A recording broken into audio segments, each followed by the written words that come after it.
When it comes to music, everyone has a totally unique taste. So when a song comes on that perfectly fits your mood, it kind of feels like magic. And at Credit Karma, we do the same thing, but for your finances. We got tired of the financial system giving broad, impersonal, and irrelevant advice to everybody. So we created a way for you to cut through the noise and find offers and recommendations that make sense for your specific money goals. So you know the guidance you're getting is truly custom to you. Download Intuit Credit Karma today and get everything you need to outsmart the system. Drink it in, drink it in, drink it in, man. It is picked up by the line, coming back right side 25, picks up a block at the 30, to the 40. Drink it in, drink it in. Drink it in, drink it in, drink it in, man. Rolls to the right, Stafford throws deep, got a man out there, end zone, touchdown, Detroit Lions, Marvin Jones.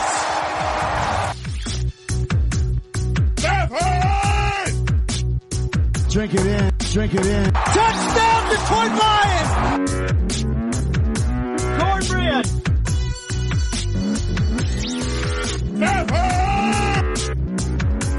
Drink it in, drink it in, drink it in, man. What's going on, everybody? This is your boy Oakley right here on the Detroit Koolaid Cast for a Wednesday.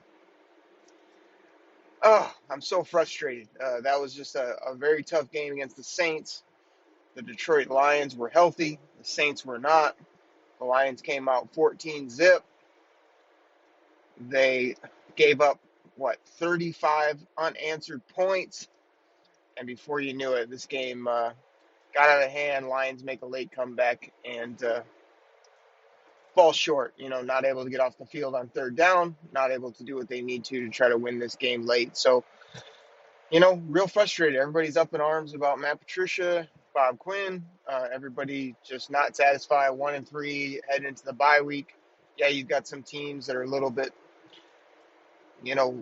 less than after the bye, but there just hasn't been consistent football. And I went crazy a couple weeks ago here on the show about how I had seen enough, and these guys aren't playing with effort, and this isn't good football. And then they came out and battled against the Arizona Cardinals. Well, we're back to, not only less fight, I felt like, but just kind of bad play by number 9 and, bad play on defense. And I don't know. I don't know how to fix it, to be honest. So, what we're going to do on the show today, again, no Grifka today, no Waffle Maker. Going to do a solo show. And, I put out on Twitter, I kind of want to just talk to you guys about, if you're moving on from Bob Quinn and Matt Patricia, what does that mean? What players do I feel are kind of the building blocks? I mean, I think the hardest thing is that this team has been so built for this scheme, in regards to, they just got these big linebackers. They got people that play the New England system. So if you get rid of the 2 New England guys, I don't know how you make a quick flip to something else. I feel like that's a pretty drastic, not only change, but it's just going to be hard to flip the roster and make the roster work. But maybe some of these players are just good players. They're just not being put in position or not being coached properly. I don't know what it is. So, we'll go through some of that as well, of just maybe who those players are and what it might look like to just to retool this team. So, like I say, everybody right now is just kind of, get rid of Matt Patricia, get rid of Bob Quinn, do it now.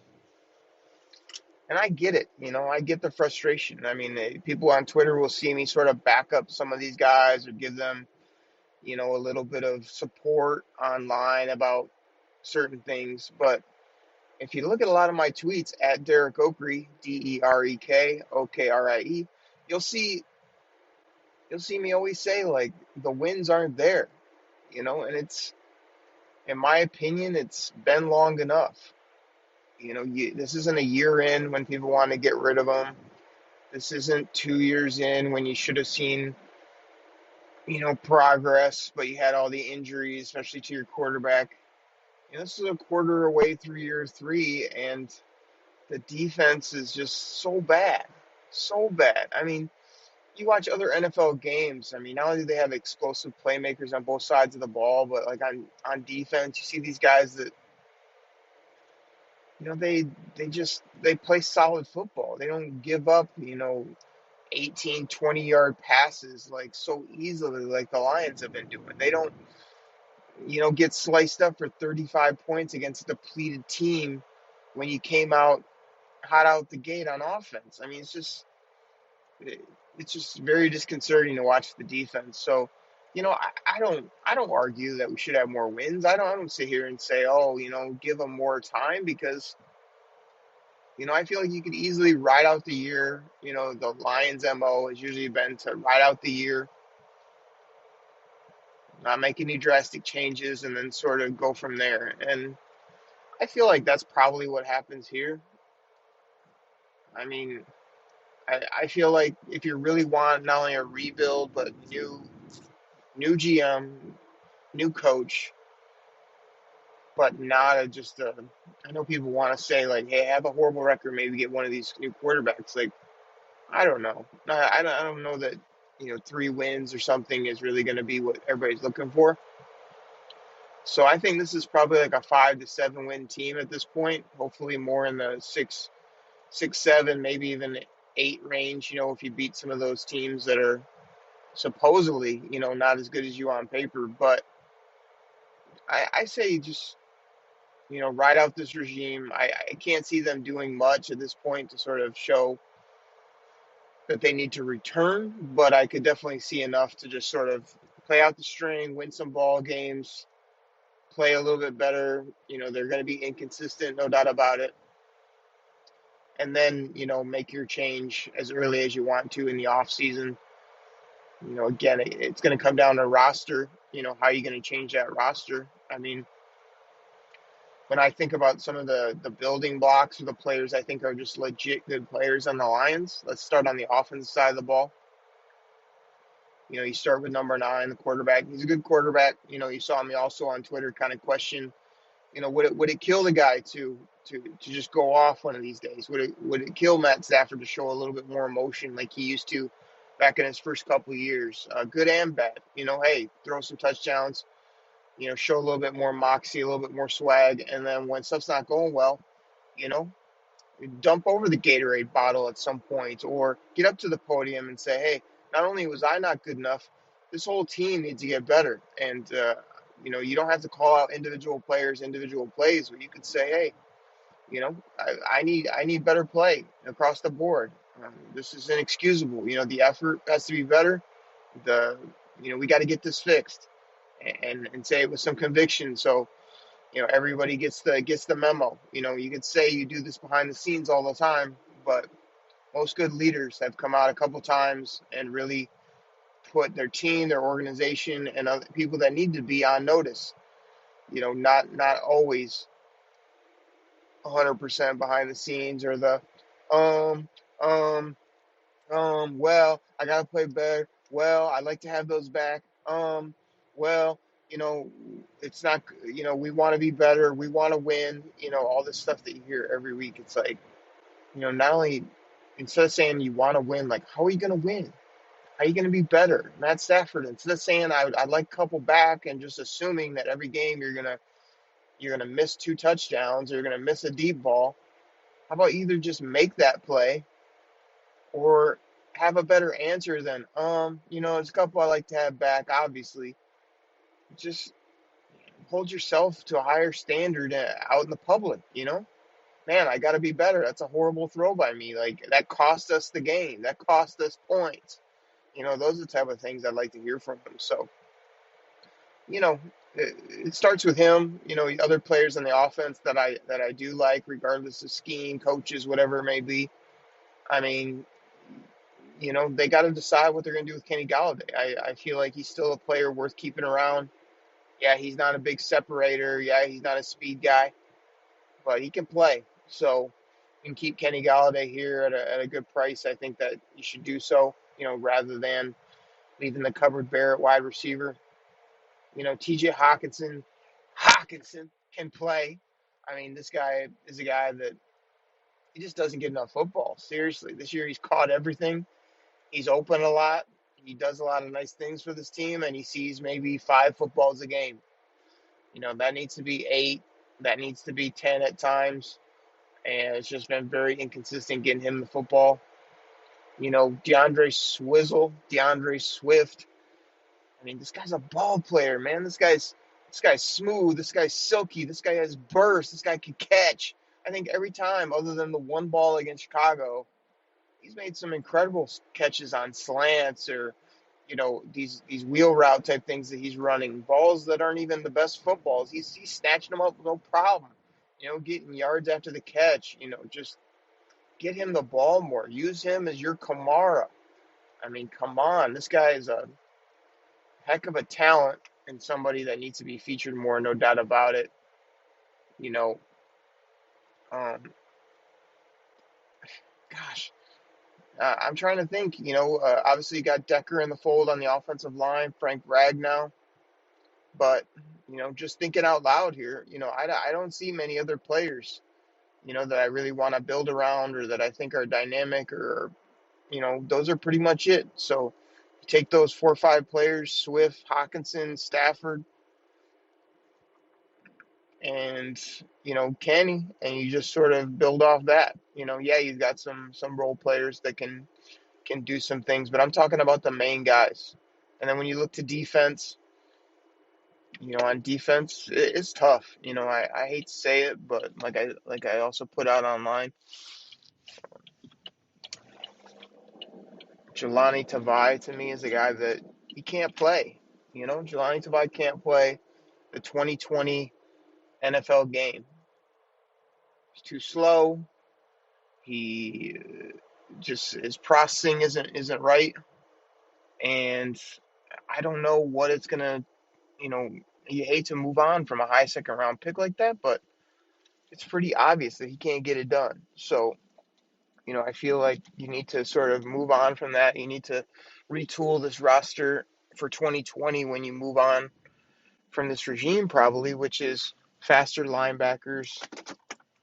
Guys that. Guys that can cover better, guys that can get after the quarterback better from the linebacker and defensive line.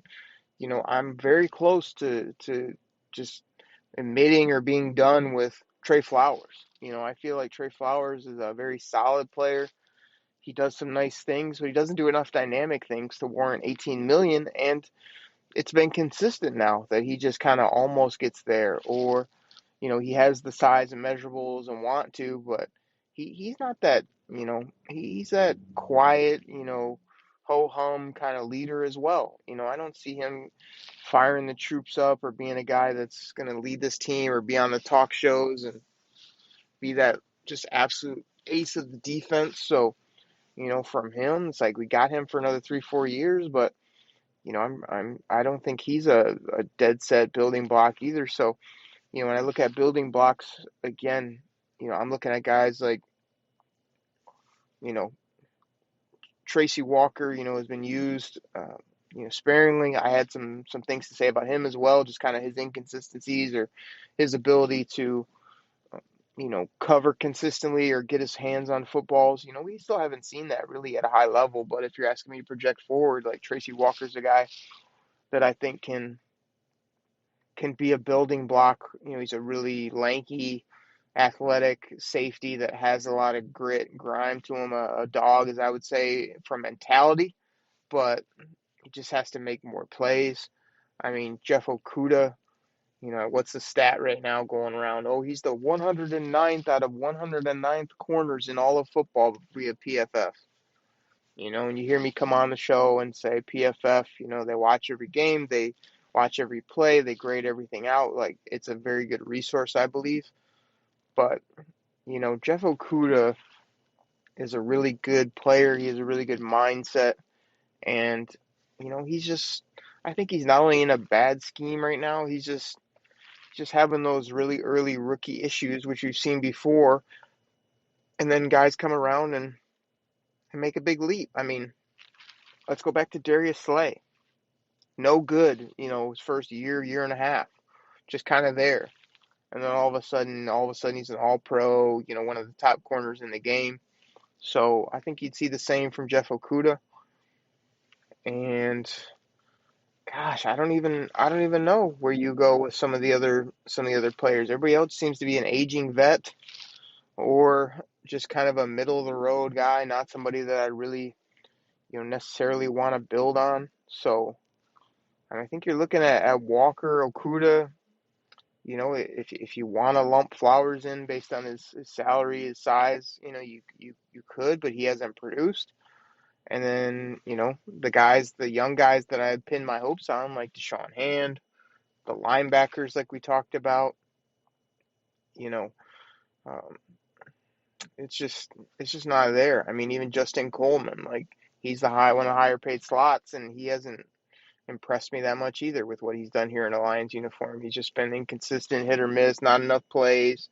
So, you got a couple guys to build on. And like I say, when you don't have any defensive tackles, any defensive ends, any impact linebackers, only one impact young corner and a back end safety, like that's not going to get it done. That's not going to give you a dynamic, good defense. And that's what the Lions are seeing right now. Like I say, if Sean Hand would have come along, if Danny Shelton was a real force, if Flowers and Okwara were rolling, if you had Jared Davis, Tavai, and Jamie Collins, you had a couple, that's the kind of defense I was hoping for, is all these guys would be on the same page, the scheme would be right finally, and they get it going. But I just don't see it. So you've only got a couple guys that I'd really, make a priority to keep around on defense. Offense, you got, 4 or 5 plus guys that I think have been, you can build on, and also I have upside for. They haven't shown me yet that they either can't play or that they just, are too old. You got some young building blocks there, so that's a good thing. But lots of work to do on this roster, no doubt about it. So anyway, like I say, this is more of a football show. I told you guys I'd sort of try to break that down. Let's go ahead and take a break, get our sponsors in here. When we come back, just going to finish this out. Want to talk about where we go from here, what the rest of the season might look like, as well as any answers I might have of how to turn the ship around quick, maybe some coaching candidates that would be interesting, maybe a way to retool this roster with a few draft picks that could really be impactful with this upcoming draft, ways to get it straight, as well as maybe some Detroit Koolaid for the people on the way out of what the season could turn into if all goes well, and kind of the Honolulu blue and silver lining of this whole thing, if they can get it turned around. So everybody, we'll take a quick break. We'll talk about that when we come back. When it comes to music, everyone has a totally unique taste. So when a song comes on that perfectly fits your mood, it kind of feels like magic. And at Credit Karma, we do the same thing, but for your finances. We got tired of the financial system giving broad, impersonal, and irrelevant advice to everybody. So we created a way for you to cut through the noise and find offers and recommendations that make sense for your specific money goals. So the guidance you're getting is truly custom to you. Download Intuit Credit Karma today and get everything you need to outsmart the system. Spring is here, and you can now get almost anything you need for your sunny days delivered with Uber Eats. What do we mean by almost? Well, you can't get a well-groomed lawn delivered, but you can get a chicken parmesan delivered. A cabana? That's a no. But a banana? That's a yes. A nice tan? Sorry, nope. But a box fan? Happily, yes. A day of sunshine? No. A box of fine wines? Yes. Uber Eats can definitely get you that. Get almost anything delivered with Uber Eats. Order now. Alcohol in select markets. Product availability may vary by region. See app for details. What's going on, everybody? I am back from the break. Thank you so much for listening to our sponsors. Always really happy to have Spotify, Anchor Podcasts, all the other great sponsors here on the show. As you guys can tell, I'm kind of recording differently this week. Again, it's a solo show. Beginning of the show, I kind of broke down where you're at with this team, what's going on with the roster, as well as just are you fed up? Do you want to hang in there? Where are you at with that? So on the back part of the show, let's kind of get into some more, solutions. Talked about the current players, current situation. Let's kind of see maybe where we could go. So what I'm going to do is I'm going to break down some possible coaching candidates, just some names, some of my quick thoughts on those guys, so you guys keep an eye on if they do make a change. I'll also throw out, I made a board here in the DTO scouting office that's the 21 NFL draft.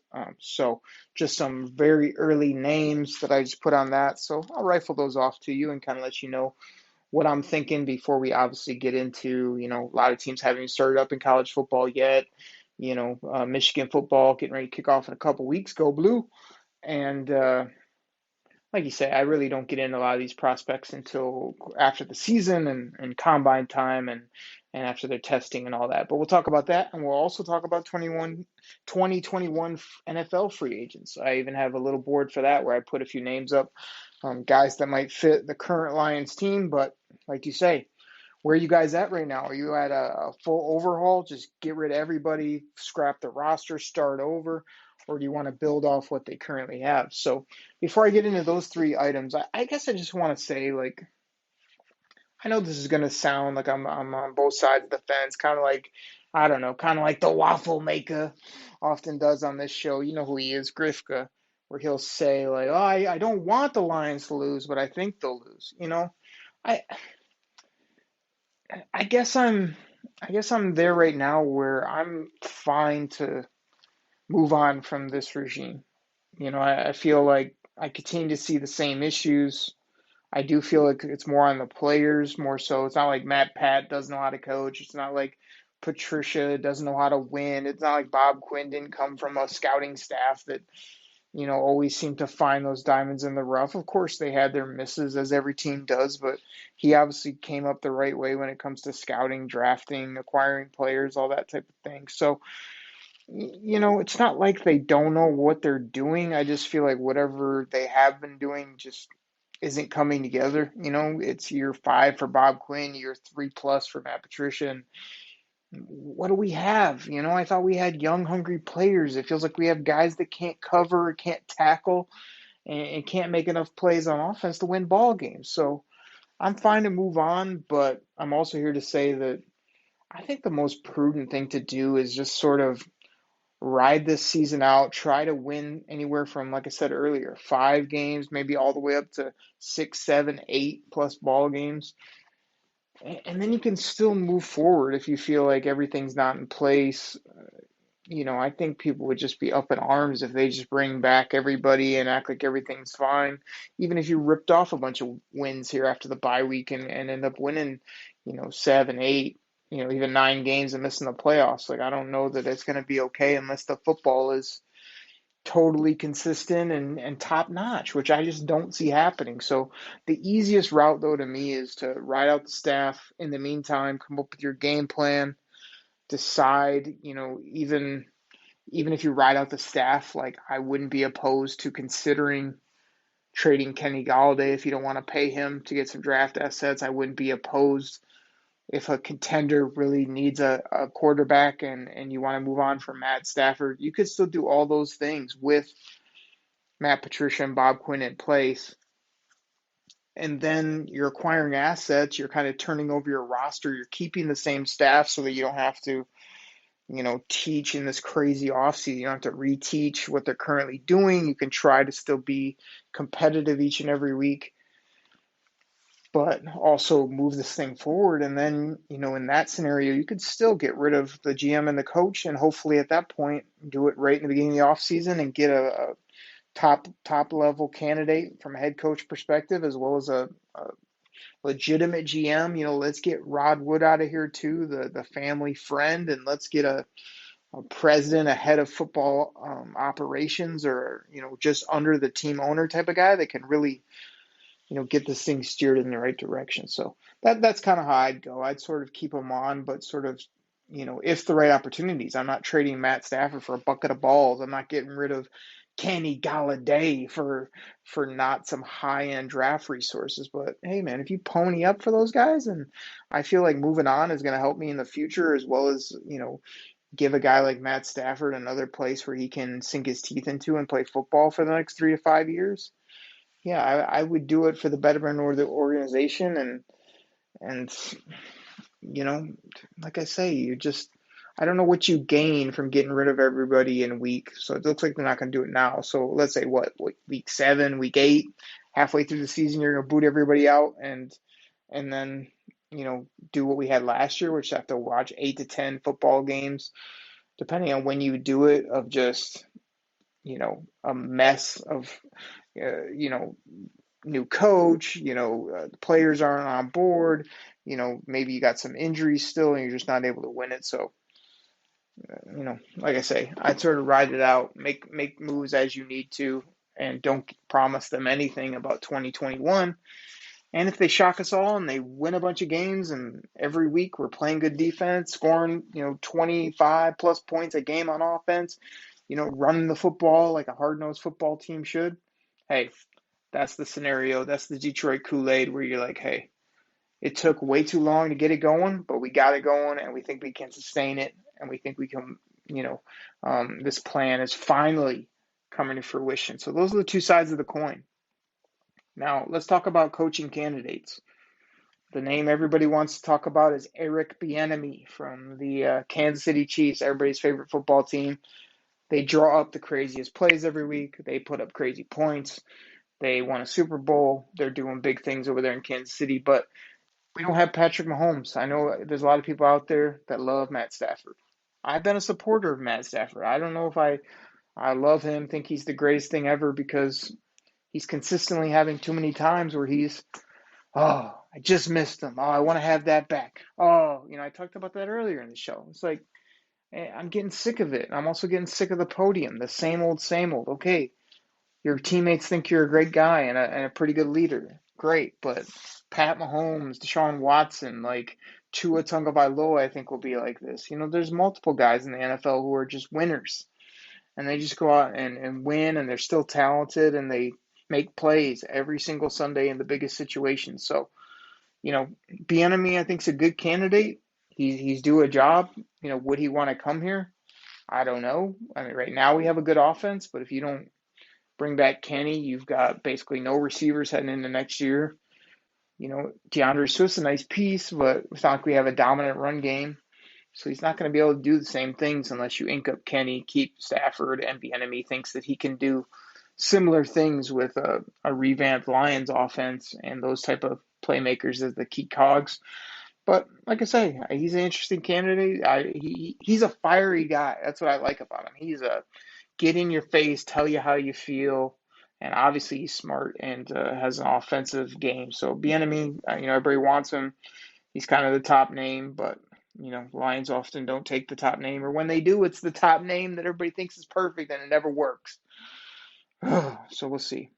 The next one, this is Grifka logic again. This is why we should get this guy, because his name is Wink Martindale, he goes by. I mean, if that's not a reason to hire the guy, I don't know what is. His name is freaking Wink. He wears a big old gold chain down there in Baltimore, and he coaches up crazy defenses. Like, you gotta love Wink Martindale. So he'd be on my list. I mean, Robert Saleh is the big candidate from.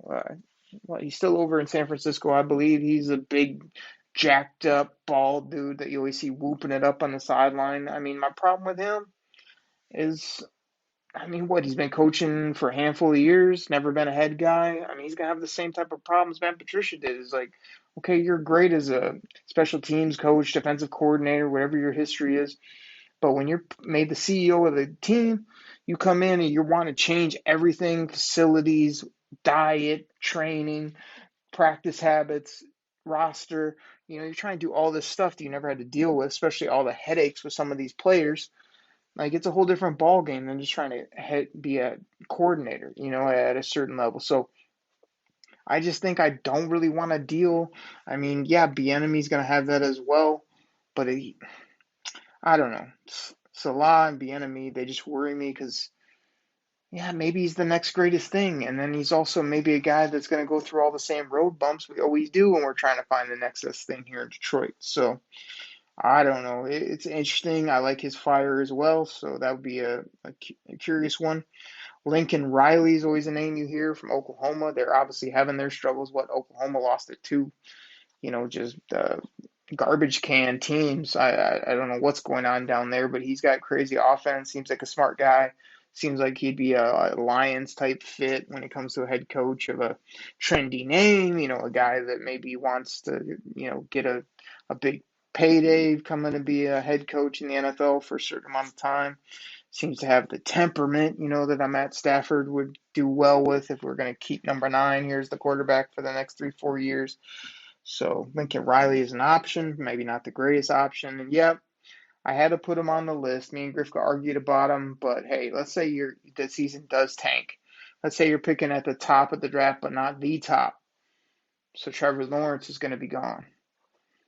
Would I endorse possibly, potentially, maybe bringing in Urban Meyer if he wanted to coach and we could get Justin Fields and you could redo the team and turn it into a crazy 2021 NFL team that runs the option, runs all these crazy plays, plays that winning type of football that Urban Meyer usually plays? Would I be open to that for, 3 to 5 years, try to get this thing turned around?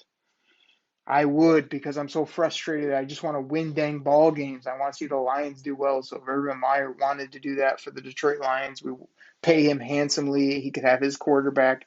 He could have some of his players. We obviously have lots of Ohio State players here, which also hurts my heart. I would be open to it. All right, so those are coaching candidates. I mean, again, I'm not going to break down the systems. I'm not going to get into all the things, read off their history for you. You know who those guys are. I'm really curious who the Lions fans and One Pride out there on Twitter might want to have as well. But those are just some names that, are out there. Obviously, there's going to be other candidates. And any time it comes to NFL head coaching, it's usually the guy you've never heard of that either does well or comes out of the woodwork when all this really happens. So those are just the big names that everybody will be talking about. So keep those in mind. Let's go to the draft, my favorite thing. So I broke it down. I've got a lot of the prospects up by position. I've got some different rankings that I've got up, but these are just a couple names that I plucked off for different positions that I'm interested in, and they're kind of by position group. So when I was looking at the Lions, this was before we started this season, the main positions of need, in my opinion, were wide receiver. I think we still need. I put offensive tackle here because I didn't know what they were going to do with Taylor Decker. Obviously, I wanted them to extend them, and they have. We've got a little bit of a carousel, a little bit of an issue still on the right side. Crosby's playing well. We paid Vitae. I don't know what all that looks like, but I'm always interested in a top-level tackle. So I got that on my board. I've got at least one interior line prospect that I wanted to get up there. I've got some quarterbacks. I've got linebacker, defensive end, defensive tackle, and corner. So those are some of the main spots I kind of put up as somewhat priority. So let's go through these relatively quickly for you. So wide receiver, everybody's got Jamar Chase at the top of the board. He's an absolute stud and going to be a great NFL player. If the Lions could add up, a guy like that, it'd be great. I'm not huge on taking wide receivers, in the top half of the first round. I feel like you can wait and find them, but you get a couple, depends where the Lions are at with their current receivers. So Chase, I got Bateman up there from Minnesota. I got Randall Moore from Purdue. I've got Waddle from Alabama, and I've got Ross from Clemson, who obviously has the medical issues, but he always looked so silky smooth when I watched him, just a big, tall, lanky athlete. If his back or whatever's going on with him checks out okay, he'd be somebody I'd take, in the mid later rounds once he falls, just because if my medical team is good with it, like he's a talented guy, man. So it'd be worth the roll of the dice. When you're looking at tackles, I mean, you got the kid from Oregon up top, Sewell, I don't remember how they pronounce it, but you know who he is, top left tackle from Oregon. I mean, he's going to go really high. You got Little from Stanford, and you've got Cosme from Texas there. Those are kind of the three names I pulled out that are most interesting to me when you're talking about some of the top talents, guys you can get at a good value. Interior lineman, I like Humphrey from Oklahoma. I think he can play center, he can play guard, a good football player. Again, Lions have spent so many meat and potatoes picks on those type of players that I just don't see how they could go that well again in the top couple rounds. But, Humphrey's a good football player, and offensive line, we've always said if you get a good offensive line, you can maybe do some things here in Detroit. So, we got that. Let's move to the quarterbacks. I mean, Trevor Lawrence, if you're not picking in the top 2 or 3, he'll be gone. You got Justin Fields there, who I mentioned from that school down south, and then you got Newman from Georgia, as well as Trey Lance from North Dakota. I mean, just depends. I really don't know what to say about Matt Stafford. I was hoping this would be a great year and we wouldn't have to talk about it, but we got to talk about it again because he's, still paid for a couple of years, but if he's not getting us over the hump, you might just need to trade him for picks and go get your guy in the draft. I don't know. Linebackers, we got Parsons from Penn State. He's an absolute stud, and Moses from Alabama. Those are two guys I'd love to have on the Lions. Defensive ends, the Lions need some damn pass rush. I mean, cannot get after the quarterback, can't do anything. So, Rousseau from Miami, again, got to get these names down. Haven't seen enough on them. Haven't dug in yet the way I should. But you got Hutchinson from Michigan. He's just an absolute workhorse. You've got Basham Jr., Wake Forest. Roche, also with the U, baby. That's for you, Benny Blades. Everybody check out my other podcast, Believe, BLEAV, in Lions with Benny Blades every week. That drops on Thursday mornings for you. Check that out. And then I also got Thomas, the big defensive end at Clemson. I put him down as well as a prospect that intrigues me. Defensive tackles, we got Wilson, the kid out of Florida State. I mean, this guy's gonna be great. I mean, the Lions, they need interior players as well, man. Wilson's a stud. You got Barrymore from Alabama, and who's this other one I got on my list here? Twyman from Pitt, defensive tackle. So those are three guys I had on my real short list here. And then again, you look at corners. I mean, if we could get AO and Okuda playing good football, I mean, you might have a nice core there between those two, but I feel like Justin Coleman's overpaid. I haven't seen enough really to love what Trufant has brought. So you got to go get yourself another corner. You can never have enough corners, as we always say. You got Wade from Ohio State. You got Surtain from Alabama. You got Farley, Vatek. That was the kid I think that sat out. He opted out, but he's going to be a top pick. And then, what do they have? It's like Asante Samuel Jr. I mean, Asante always made plays in the league at the corner position, so he could be in the mix as well. I mean, those are some of my draft somewhat targets or prospects. I mean, you just never know how all this will shake out. When you look at 2021 NFL free agents, I mean, let me take a look here at my sheet. I mean, gosh, I had again wide receivers, kicker, tackle, more receivers. Brought back Taylor Decker, obviously. Defensive ends. So, I don't know. This is like way too early to look, but I mean, I think Judon is available. He's outside linebacker, rush player. He's good. I don't remember if the Pittsburgh Steelers locked up Dupree long term, but he's really come into his own as a defensive end. You got Perryman, an inside linebacker that I've always sort of liked. You got my boy King from the Chargers, slot corner safety type player. He's coming up, only 26 years old. You got Dalvin Tomlinson from Alabama. He's up, I believe, this next year, defensive tackle. Ridgeway and Poona Ford were some other defensive tackles I had on my list. When you're talking wide receivers, I mean, Allen Robinson, he's got some Michigan ties, right? I mean, he could be somebody you look at for a couple years, take Marvin's place. You've got, who else do I have here? I put John Ross on my list, but he's played so terrible this year. He's not even active for the Cincinnati Bengals. Like, I feel like he doesn't have anything. It's sad to see a guy with that much speed and that much college production just kind of be nothing in the NFL. But, that's out. You got Curtis Samuel, who could be free. I mean, he's a very versatile piece, again, from that school down south. So if you want to go that route with Herb, you might want to bring Samuel here to do some things.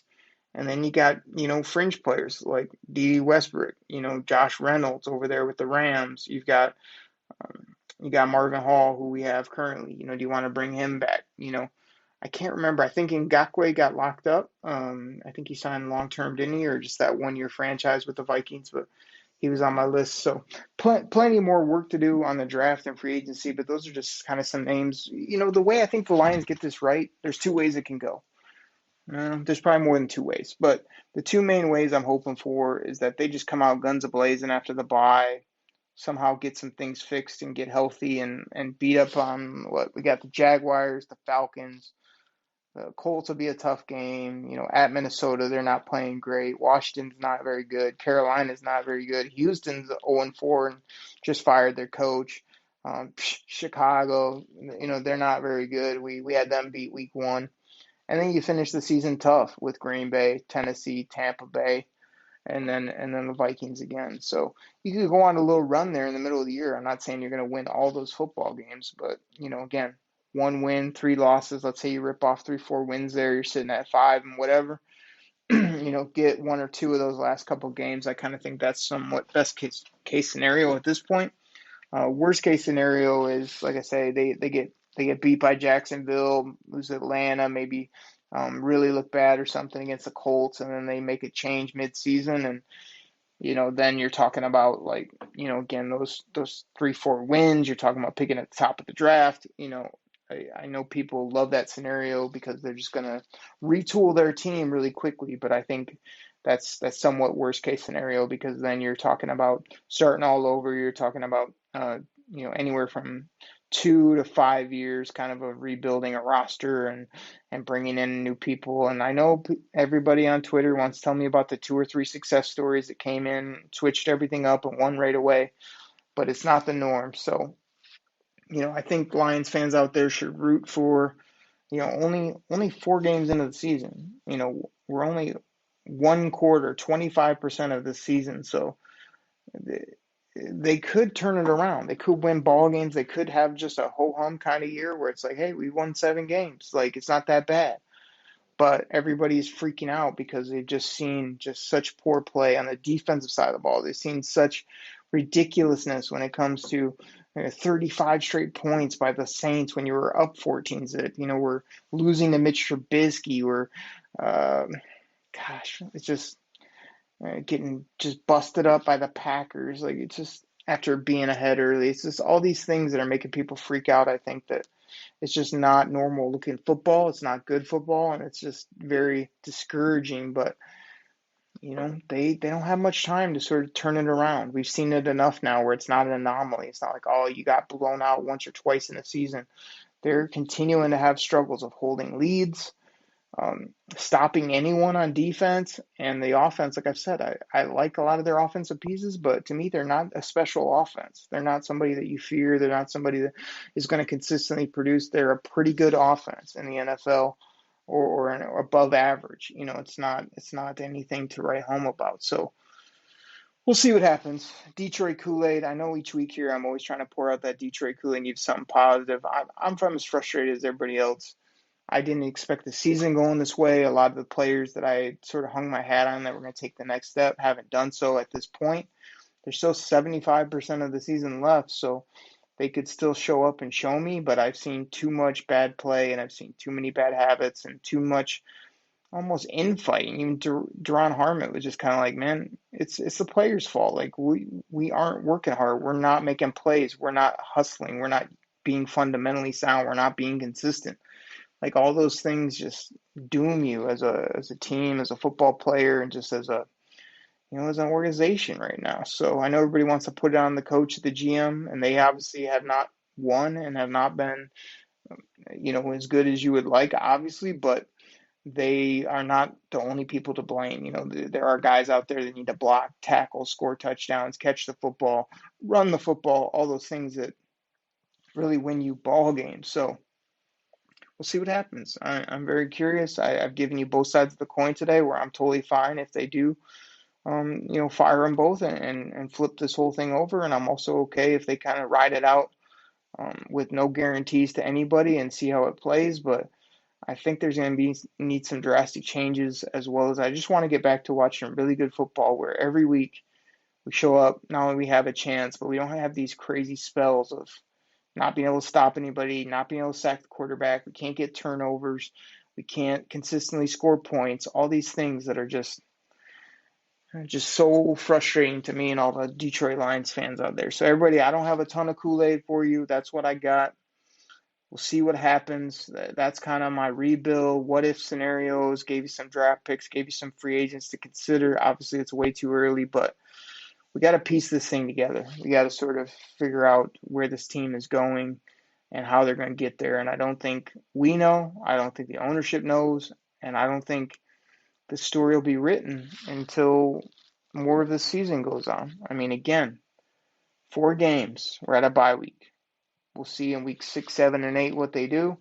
And by then, I think we'll really know which way this needs to go, as well as is there any, anything around the corner, any silver lining, or is this just, what are you waiting for? Let's blow this up and move forward with new coach, new GM, new president, new players, new everything. Everybody, we'll see what happens. I'm going to continue to be optimistic, even though I'm frustrated. We'll catch you back here on Friday. Grifko will have a show for you. I think he has a rant in ready to go. I'm sure you probably know what that is, him just bagging on the team, or him, saying how wrong I've been, or whatever the case may be. We'll see what he brings on a Friday show. And then next week we'll be back here, right here on the Detroit Koolaid Cast with me and Grifka. And who knows? We may have some guests. We hopefully we'll be raring up to beat up on the Jacksonville Jaguars that week, and coming off a bye week, be ready to rock and roll. So everybody, thanks so much for listening. That's all I got. Drink that Detroit Kool-Aid. Love this team regardless. I want everybody to hang in there, so when they do win, all of you guys can say, man, remember all those years where we just frustrated and we couldn't figure it out? Now we finally did. We won big.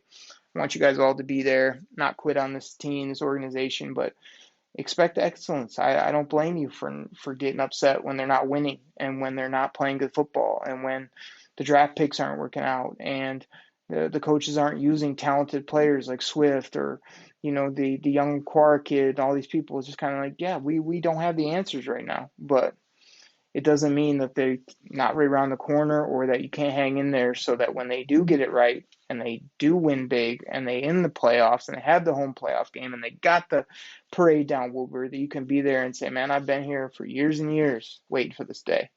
And here it is. You know what I mean? That's the Detroit Kool-Aid I'll leave you with. So everybody drink it in. Take care. Catch you next week.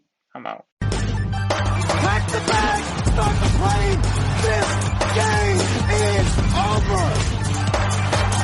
It is over. What a comeback by the Lions. Drink it in, man.